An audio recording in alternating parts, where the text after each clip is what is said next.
yesterday, today and forevermore. What you say is what you do. You never fail, you never change. You are faithful till the end. Put your hands together as we welcome the man of God, Pastor Patrick, to bring the word of the Lord to us. You can celebrate the Lord as this man of God comes. Bring the word of the Lord to us. We are ready to receive. Amen.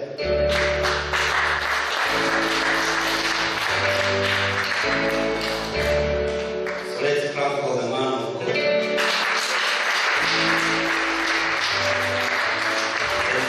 We also have your seats.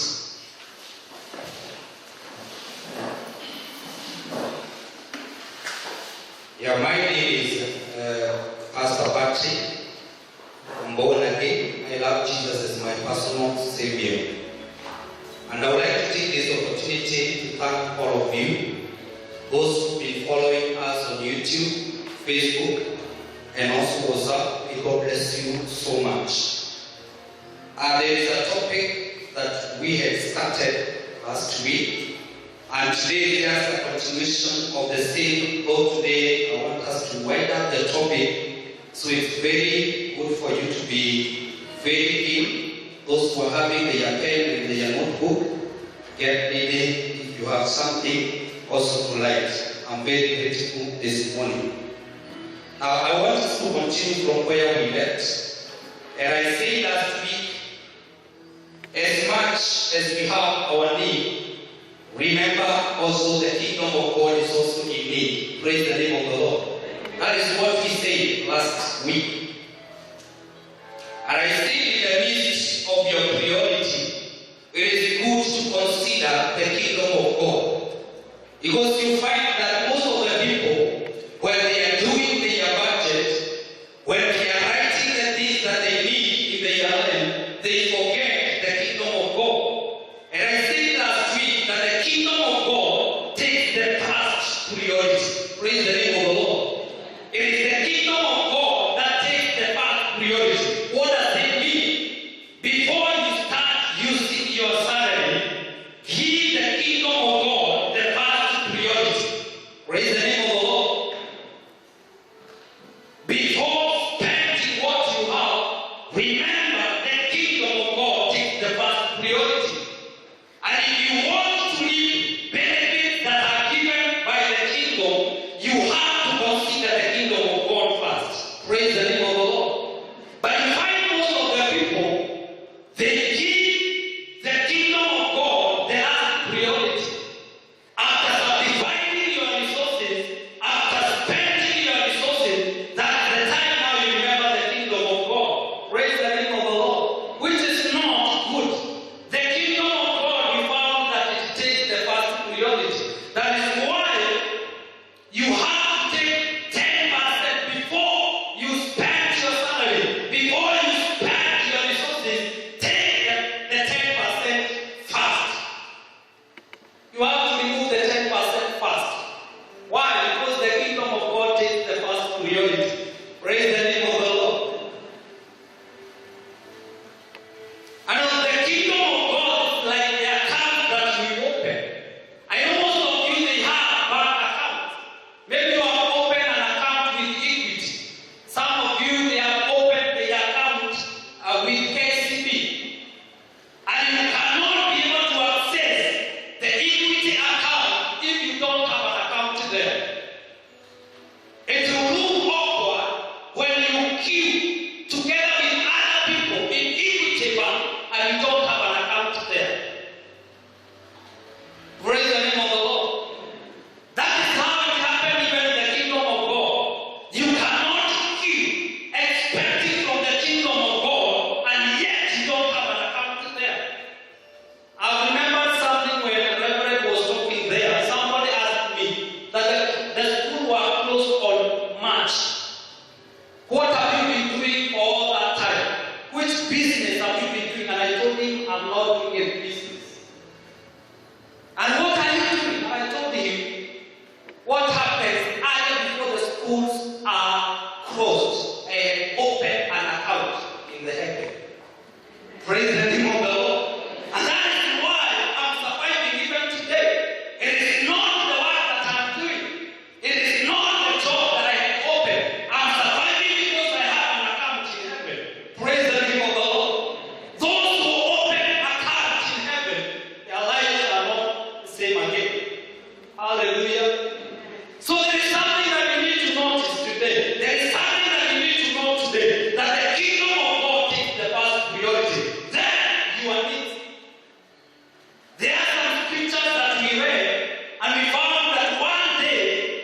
their nets and he said to them, Simon Peter, I need your boat. Now, can you look this one? Jesus is not tackling the issue first. Somebody spending the whole night without any catch. And yet when Jesus comes to them, he is not considering that they have spent the whole night there. Instead of working on the issue, he wants to solve the kingdom agendas first. He asked Simon Peter, I want to use your boat to preach gospel. Jesus did not care whether the whole night they spent the whole night without any catch. Praise the name of the Lord. Because the kingdom of God takes the first priority. But the Bible says that after Peter providing the boat, after that what happened? There was a miraculous catch. Praise the name of the Lord. Why? Because he attended the kingdom agenda first. And that is what happened in our life. When you attend the agendas of the kingdom first, then the kingdom, what it does, it is reciprocated back to you. Hallelujah. When you give your resources to the kingdom reciprocates back to you. And that's one does not, when I'm telling you to support the kingdom, it does not mean that the kingdom cannot be able to sustain itself. Remember the Bible says, gold and silver are in this kingdom. So the kingdom is okay. What happens, it is an opportunity that is created for you to receive blessings. Hallelujah. Actually the kingdom can do even without. The kingdom that we are serving can do without us. Because it is a farm. It's a well-established kingdom. Praise the name of the Lord. So it is your responsibility to know that it is a chance that is created by the kingdom for you to receive your blessings. It is good to know that. Hallelujah.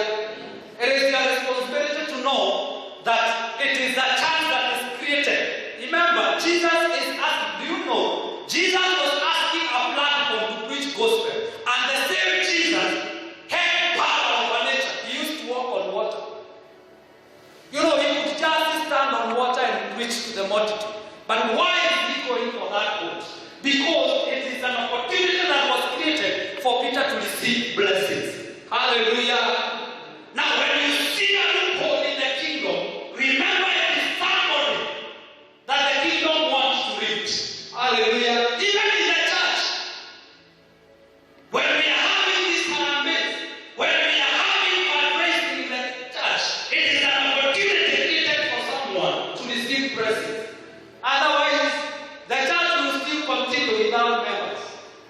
Hallelujah. You know, the church continues. I was asking myself, for a period of time we have not been coming to church. For a long period of time, we have not been attending to our services. But when you look the church, most of them are amazed because there is a time we were able to do the tithe. Praise the name of the Lord. Why? Because the kingdom of God must continue. The kingdom of God can sustain itself. Praise the name of the Lord. With your contribution and without your contribution. So it's about you to know that it is for your own benefit when you support the kingdom. Praise the name of the Lord. Number one, those who are writing that we need to know that we don't give to the kingdom because it is unstable.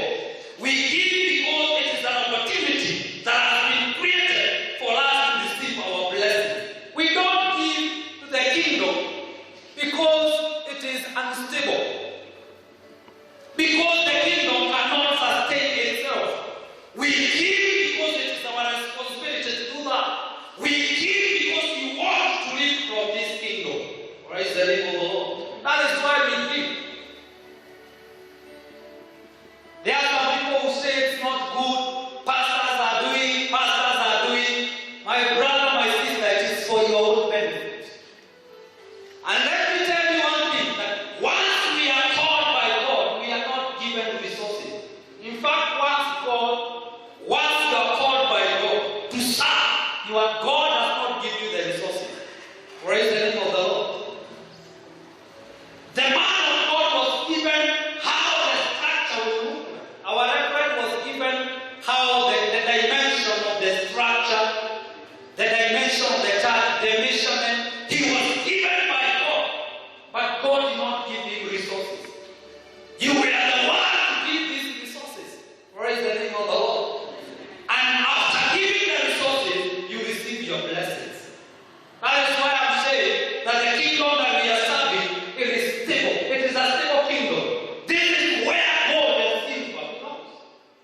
So with the little that you have, if you fail to support the kingdom, with what you have, if you fail to support the kingdom, then the kingdom has nothing to reciprocate back to you.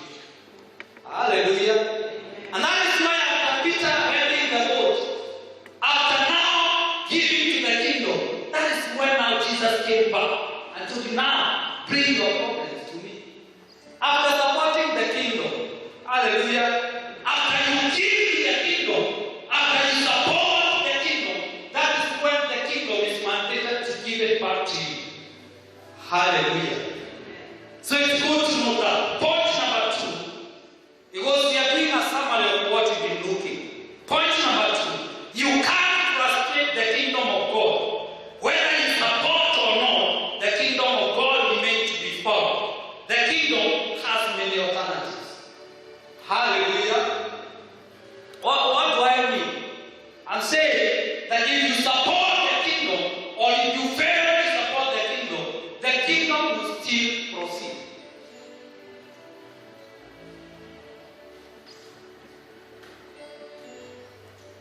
And I've given a good example. Simon Peter, if Simon Peter failed to give, to lend his boat, Jesus could just preach gospel without the boat, without that person. He had an ability to stand even on water. If he used to walk on water, he could just stand on water and preach to the multitude. But the kingdom had an agenda with Simon Peter. The kingdom needed to release blessing. Praise the name of the Lord. You can't frustrate the kingdom of God. Whether you give or not. The issues of the kingdom must continue. The agendas of the kingdom must continue. That is why I started by telling you it is for your own benefit. Praise the name of the Lord. It's for your own benefit when you support the kingdom.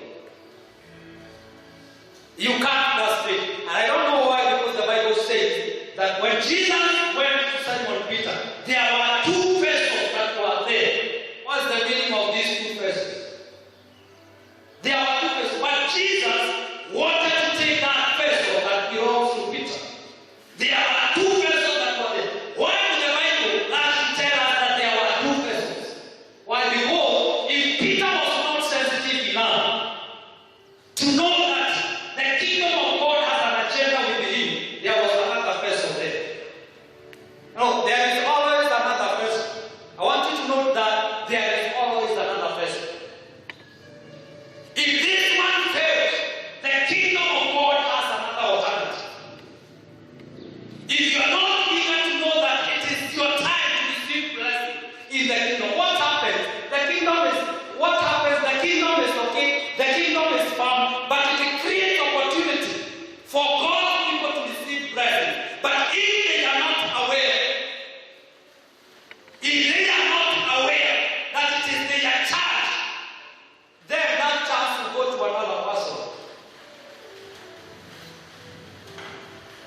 Hallelujah. So it is your responsibility to know when the kingdom has matured for your blessings. It's your responsibility to know when the kingdom is ready to release blessings to you. Hallelujah. Point number 3. There is always a divine supply when we support the kingdom. Praise the name of the Lord. When you give your resources to the kingdom, when you support the kingdom of God, there is always a divine supply. Why? Remember Simon, and the benefit that you get from the kingdom, the supply that you get from the kingdom, it is not yours alone. Even the neighbors, even the people who are close to you, they enjoy the supply that you receive from the kingdom.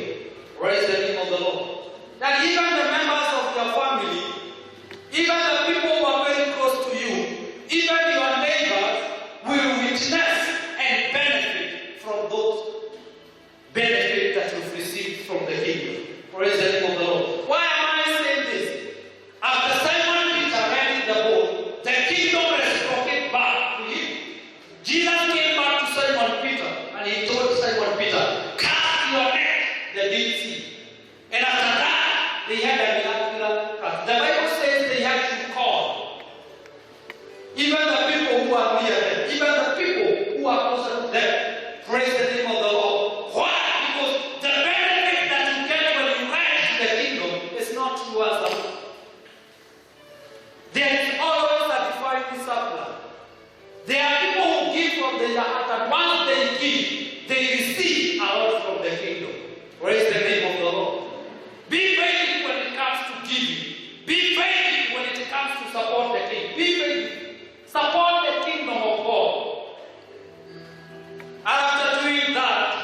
will receive God's blessing. God will multiply.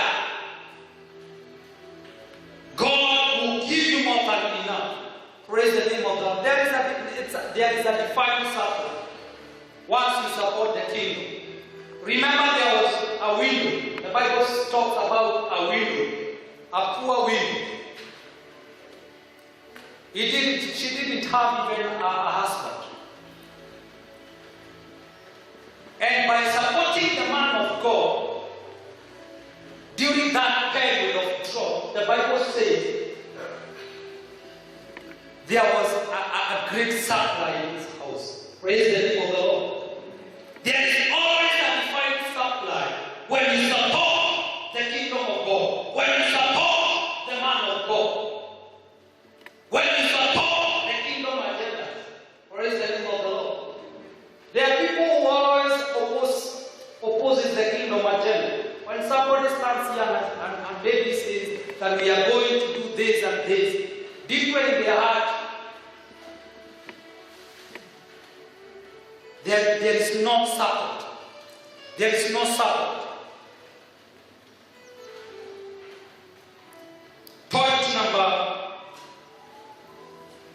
Point number 4.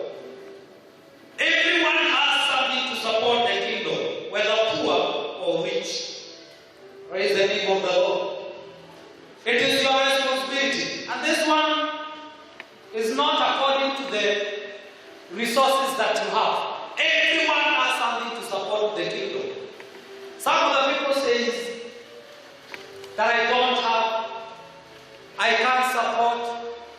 Oh, it is the responsibility of so and so to give. It is the responsibility of so and so to support. No. It is our responsibility, all of us, to support the kingdom of God. God has given us blessings. And even the little that you have, be faithful with what you have. Praise the name of the Lord. We are just in the window. Had something to support. You said to the man of God, this is only what I have. And we want to consume it. Then we die. After this, we will just do what? Die. The ritual that you have. But after reading what she had, the Bible says there was a divine supply. It is the ritual that you have. Support that ritual that you have. Both rich and poor, they have a responsibility to support the kingdom. Remember the rich woman in the city of Shunem. The Bible says the man of God used to visit that city. And they decided together with her husband, they decided to build a room for the man of God. They were very rich. They were very rich. And after doing that, the Bible says he was given a child. Whether poor or rich, it is your responsibility to support the kingdom of God. Whether you are poor, whether you are rich, you have something to help for the kingdom. Don't say that I don't have. Don't say I have a ritual salary. That ritual that you have, be ready, support the kingdom. And after supporting the kingdom will reciprocate back to you. Hallelujah. If the salary is 10,000 or 80,000, be faithful with that 8,000. Tithe.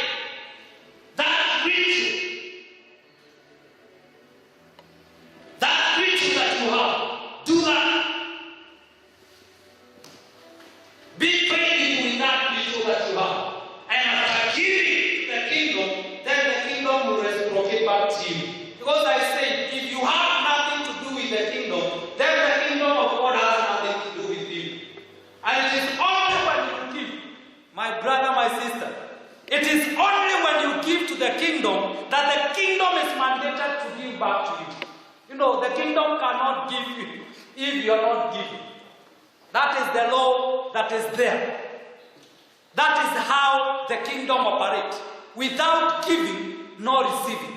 It is you give, then you receive.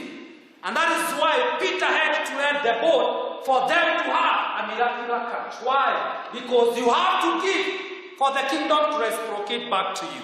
Praise the name of the Lord. And that is why most of the people fail. They fail to understand that, and they remain poor the rest of their life. And I'm not saying that you will not go to heaven. There are people who are going to go to heaven before the others, but they will reach there poor, with nothing. They will not be able to enjoy the life that God has given us here under the sun. They will not be able to enjoy. Why am I saying this?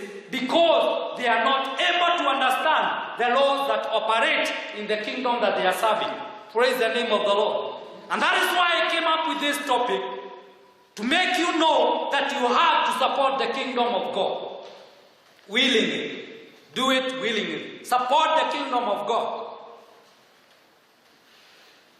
That is point number 4. Number 5, always support willingly and ungrudgingly. Support the kingdom willingly.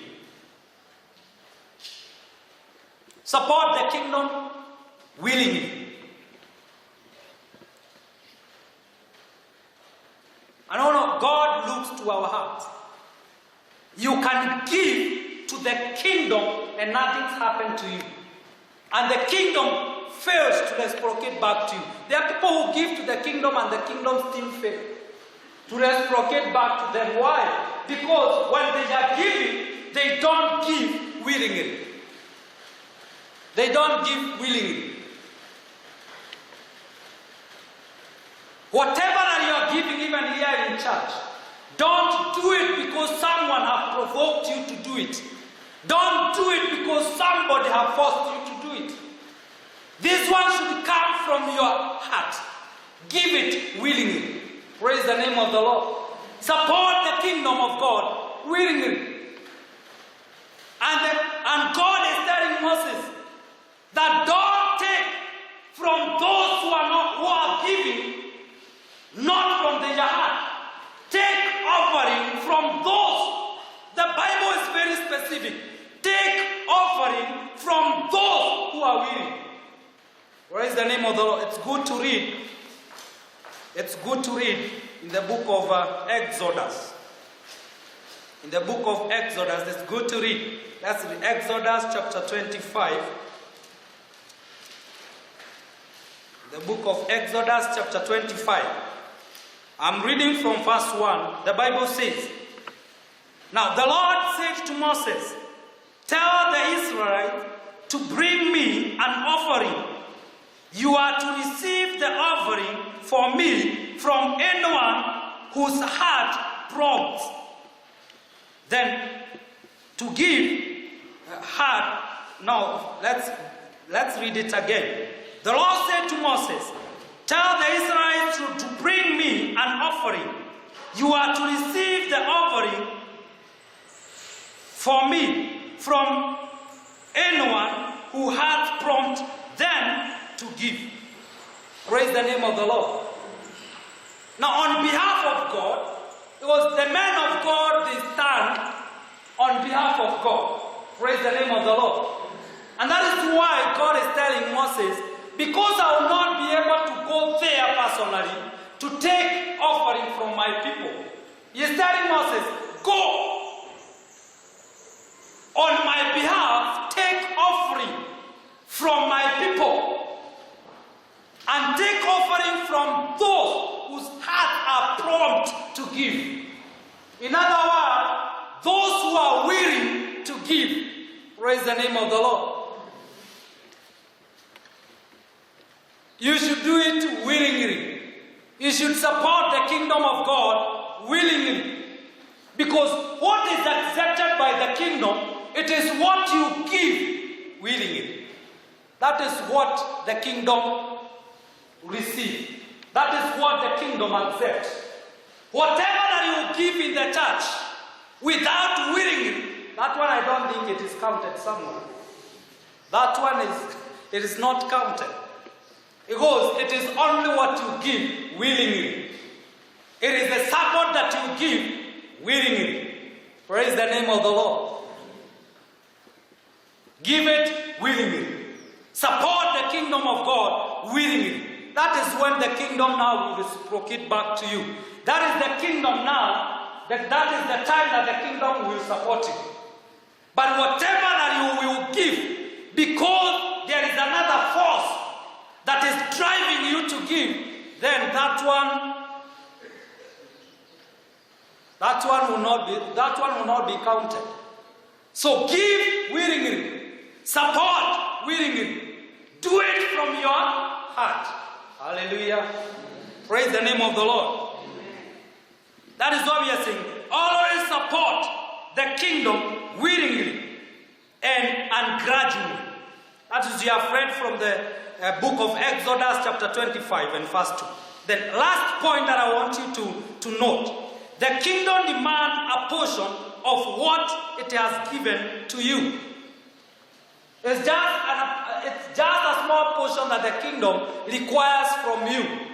And even what you have, the kingdom has given to you. You know, even what we are giving, the kingdom has given us. I remember there is one day I bought a packet of biscuit and I gave it to my child. A packet of biscuit. And after she received that packet, I requested just one piece. Just one piece. Do you know, my child refused to give me just one piece. Just one. I'm the one who bought the full packet of biscuit. And I gave it to her. But she refused to give me just one piece. She refused. And after that I remember. I don't know. I remember that is how we are. That is how we are in the eyes of God. After receiving blessings from the kingdom, we fail to give back to the kingdom. We fail. Even what you have today, God have given you. Even what you are celebrating today, the kingdom of God has given to you. But yet, you have nothing to do with this kingdom. Praise the name of the Lord. Amen. Let us be faithful. We should do it willingly. Some of people, they say that we don't have resources. Yes, you don't have resources. Not only when we are preaching about this. No, this topic is very hard when you are preaching to people. Because especially Christians, they don't want to hear this one mention, giving. They don't want to hear that. They don't want to hear support to the kingdom. They don't want to hear that. So this topic has been very hard for preachers to teach, but I decided to do it. Praise the name of the Lord. And I want to tell you, when we are preaching about this one, we don't talk about money. Praise the name of the Lord. There are so many things that you can do as a way of supporting the kingdom. You may not have money in your pocket, but God has given you skills. Hallelujah. The man who is having a camera here, at least God has given him a skill. You can support the kingdom with your skills. Because if you don't have money, at least you have some skills that you can use those skills. That is why when God was requesting Moses, and God is specific, when he was requesting Moses to go back to the people of Israel, and he gave him a list of things that he was supposed to give. They were supposed to give. There are some things that they did not require money. The Bible says that God told Moses, go gather even the women and men who have the skills. Praise the name of the Lord. Because he knew not all of them who have gold and silver. Praise the name of the Lord. He knew. God knew not all of them who have gold and silver. He knew we have some men and women who have the skills. Praise the name of the Lord. You may not have the money to support the kingdom, but God has given you skills. Use the skill and the knowledge that God has given you to support the kingdom. Then the kingdom will reciprocate back to you. Hallelujah. So it's not the issues, when we are talking about this topic, we don't talk about money. There are so many things that you can lead to the kingdom and receive the blessings. Hallelujah. So it is our responsibility to know that the kingdom is in need, and it is our responsibility to support the kingdom. What we are given as men of God, it is the structure.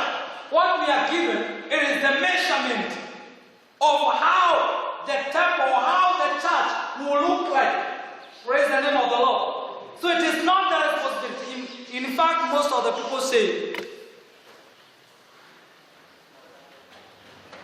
that God was supposed to provide to the man of God to do that work. No. In fact, once we go before God as men of God, what we are given, it is just the vision. And that is what God told.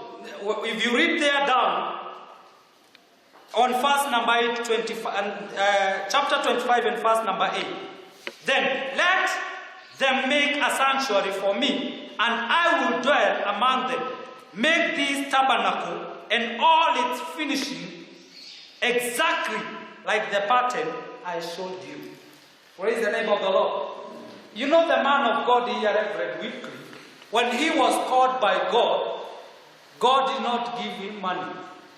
What he gave him is the structure and how, and the measurement and how the church will look like. And what you are seeing on the ground is not even enough. Hallelujah. This is just the part of the vision that God gave you. There are so many structures that will be raised after this. There is so many things that will be done after this. God gave him a vision, but he did not give him money. He told him, go, tell them to give. Praise the name of the Lord. Go, tell those people to do what? To give. Who? That one is very hard for you to pronounce. Me. Very hard for you to pronounce because you're not used to that, maybe. To give. It is you. The man of God carries the vision. The man of God has got all the measurement and the dimension of how the sanctuary will look like. So it is your responsibility now to give what God has given you for these things to become real. For these things to be manifested. It's your responsibility to give. Praise the name of the Lord. Yes, it is your responsibility. I know as you wind up today, God will give you grace. God will give you knowledge to know that it is your responsibility to give and to support the kingdom. Praise the name of the Lord. Let us all go on our feet as we pray. Father, in the mighty name of Jesus, we want to thank you for your word today.